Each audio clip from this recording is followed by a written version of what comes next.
Bismillahirrahmanirrahim. Assalamualaikum warahmatullahi wabarakatuh. Alhamdulillahi rabbil alamin. Huwal awwal wal akhir wal zahir wal batin wa huwa bikulli syai'in alim. Asyhadu an la ilaha illallah wahdahu la syarika lah wa asyhadu anna Muhammadan abduhu wa rasuluh. Allahumma salli wa sallim wa barik ala Muhammad. Amma ba'du. Saudaraku yang dimuliakan Allah, kalau kita sudah kenal dan memahami dan tahu sekilas secara global apa itu Islam selaku agama dan apa yang dituntut daripada seorang manusia, daripada seorang hamba di dalam Islam, selanjutnya apa yang wajib, yang harus bagi seorang manusia menurut pandangan Islam, yang pertama sekali harus baginya, yang wajib baginya, bagi saya seorang manusia biasa ini, ya, yang di dalam Islam itu dituntut pertama sekali yang harus saya lakukan itu apa? Bagi seorang manusia, bagi seorang hamba di dalam Islam, wajib baginya pertama sekali adalah mengetahui, meyakini dan mengimani akan adanya Allah. Beriman kepada Allah itu adalah kewajiban dia yang pertama. Ini adalah sepakat para ulama tauhid, sepakat para ulama akidah bahwa kewajiban yang pertama bagi seorang manusia dalam hidupnya adalah mengenal, mengetahui dan meyakini akan Allah Subhanahu wa taala. Bagi siapa saja? Bagi seorang yang sudah umurnya sudah dewasa, kemudian akalnya sehat, kemudian juga secara jasmaninya juga segala panca inderanya sehat, dan juga sampai kepadanya tentang dakwah Islam, ya. Jadi kalau dia memiliki akal yang sehat, umur sudah dewasa, kalau dalam Islam yaitu sudah sampai umurnya 12 tahun, ya, ke atas sampai 14 tahun, maka itu saatnya di mana wajib betul-betul dia mengetahui akan Allah Subhanahu wa taala. Atau yang diistilahkan dengan ma'rifatullah. Nah, saudaraku yang dimuliakan Allah, bagaimana seseorang itu mengenal Allah atau ma'rifatullah, ya. Ma'rifatullah itu mengenal Allah, ma'rifah itu adalah disebutkan dengan al-jazmu, ya, al-mutabiq lil waqi' nasyi'un anid dalil, ya, yaitu sebuah keyakinan yang kuat. Jadi ma'rifatullah, mengetahui Allah, mengenal Allah di sini adalah mengetahui dengan makna meyakini secara kuat akan adanya Allah, ya. Kemudian keyakinan tersebut itu harus sesuai dengan realita, mutabiqun lil waqi'. Setelah itu adalah ada buktinya, ada dalilnya. Jadi ma'rifatullah di sini bermakna adalah pengetahuan, keyakinan terhadap sesuatu secara dalam, secara pasti dan tanpa ragu. Dan keyakinan tersebut sesuai dengan realita. Misalkan ada orang yang percaya bahwa matahari ada dua, bukan satu di bumi ini misalkan. Dia yakin seyakin-yakinnya, tapi itu walaupun keyakinan dalam dirinya, tapi nggak sesuai dengan realita. Realitanya apa? Realitanya matahari satu. Dia percaya bahwa di siang pada malam hari itu rembulan itu ada dua. Ya, dia yakin dalam hati, tapi nggak sesuai dengan realita. Itu bukan ma'rifah. Nah, ma'rifah yang diinginkan di dalam Islam, pengetahuan tentang Tuhan yang diinginkan dalam Islam adalah keyakinan dalam hati, ya, secara mendasar, secara mendalam, secara kuat tanpa ragu. Kemudian keyakinan itu sesuai dengan realita, bukan mitos, bukan sesuatu yang fantasi yang tidak ada asalnya. Tapi dia harus sifatnya sesuai dengan realita. Kemudian setelah itu harus juga apa? Nasyun anid dalil, ada bukti di sana.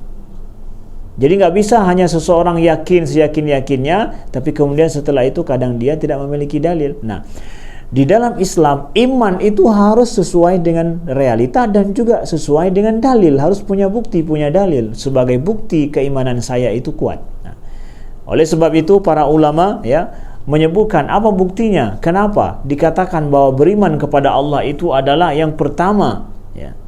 Karena Allah berfirman dalam surat Muhammad ayat ke-19, fa'lam annahu la ilaha illallah. Ketahuilah bahwa tiada Tuhan selain Allah. Jadi disuruh bagi seorang mukmin, bagi seluruh manusia, karena Al-Quran diturunkan bagi seluruh umat manusia, Allah menyuruh kepada kita semua, kepada manusia semuanya, fa'lam, ketahuilah, Jadi cari pengetahuan, cari ma'rifah itu, ya. Annahu la ilaha illallah, bahwa sesungguhnya tiada Tuhan yang berhak disembah selain Allah. Itu dasar daripada kewajiban itu sendiri. Begitu juga dalam hadis Nabi sallallahu alaihi wasallam.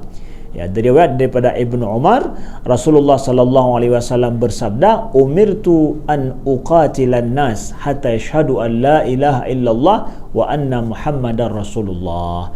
Aku disuruh untuk memerangi manusia sampai mereka itu bersaksi tiada Tuhan selain Allah dan Muhammad adalah Rasulullah.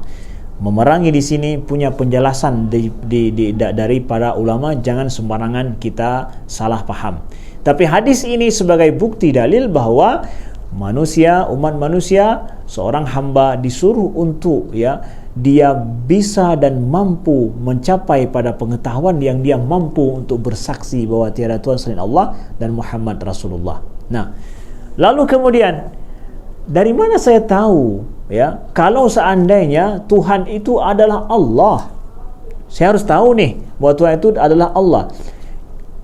Kita, ya, dapatkan dalam Al-Quran, Allah menyebutkan bahawa dirinya lah, Allah itu adalah sebagai Tuhan pencipta, ya. Kita dapatkan dalam surat Taha misalkan, innani anallah la ilaha illa ana fa'budni wa aqimis salata li dzikri.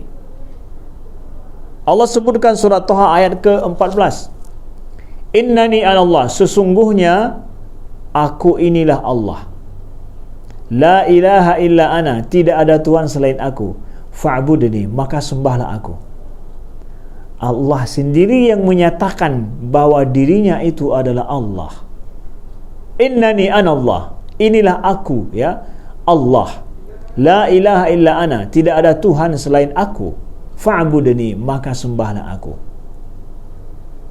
Allah yang menurunkan Al-Quran, dia sendiri yang menyatakan dirinya Tuhan yang bernama Allah.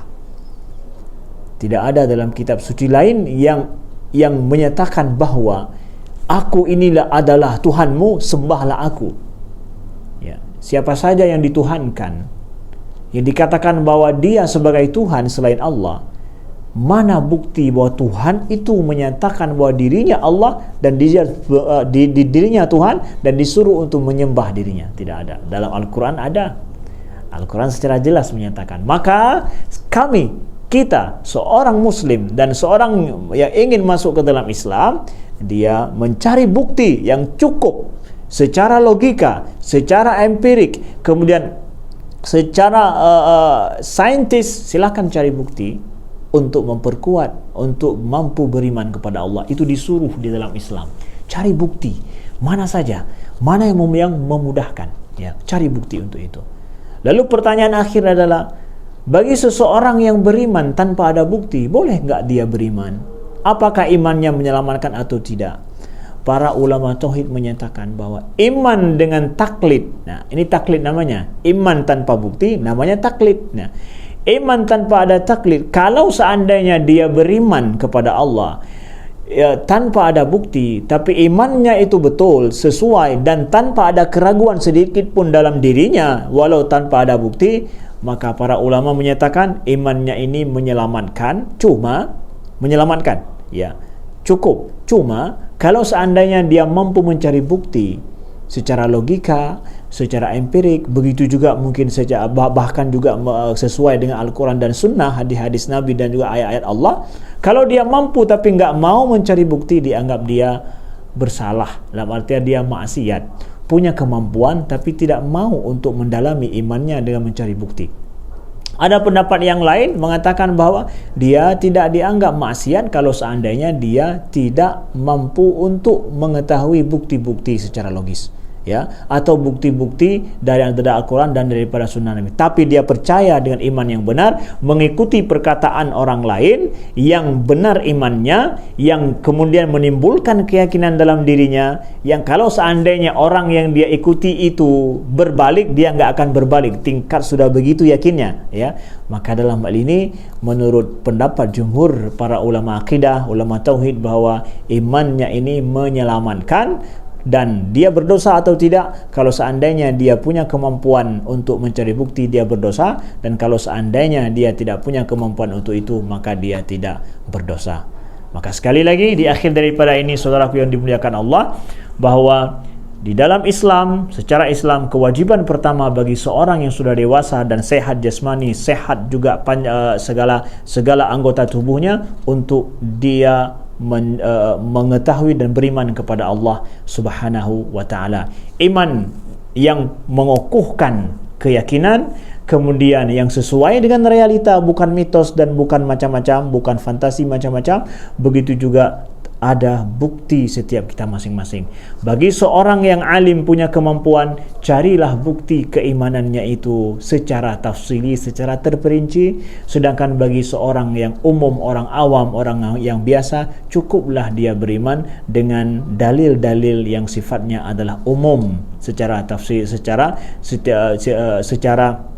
tidak tafsili, tapi sifatnya adalah ijmali saja, ya, sesuai dengan kemampuan setiap kita masing-masing. Dan mudah-mudahan iman kita dijaga oleh Allah, dan kita yang masih ragu tentang iman kita, teruslah mencari bukti dari Al-Quran, dari hadis Nabi, dan juga dari secara logika, dan juga daripada saintifik bacaan kita untuk memperkuat iman kita pada Allah. Ini adalah tuntutan bagi kita semua. Terima kasih. Wassalamualaikum warahmatullahi wabarakatuh.